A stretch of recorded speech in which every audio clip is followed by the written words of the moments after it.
Merhaba arkadaşlar. Bugün Hande Erçel'in kariyerine proje listesi olarak değil, bir insanın içsel dönüşümü olarak bakacağız.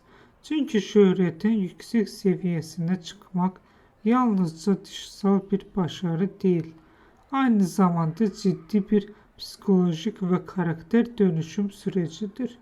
Kariyerinin başında genellikle onun model geçmişi olan, sektöre şans eseri girmiş güzel bir oyuncu olarak değerlendiriyorlardı.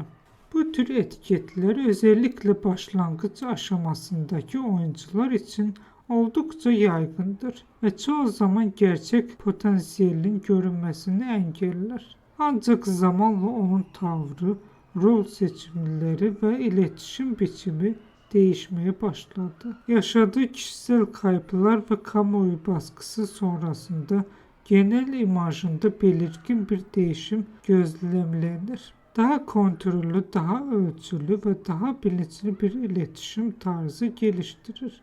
Bu yüzeysel bir değişim değil, içsel olgunlaşmanın dışa yansımasıdır. Dikkat çeken bir diğer unsur, kendini sürekli kanıtlama ihtiyacıyla hareket etmemesidir. Büyük ve agresif açıklamalar yerine çalışma, sürekliliği ve istikrarlı ilerleme üzerinde kurulu bir yaklaşım benimser. Bu yöntem kısa vadede daha az görünür. Ancak uzun vadede daha sağlam bir kariyer yapısı oluşturur.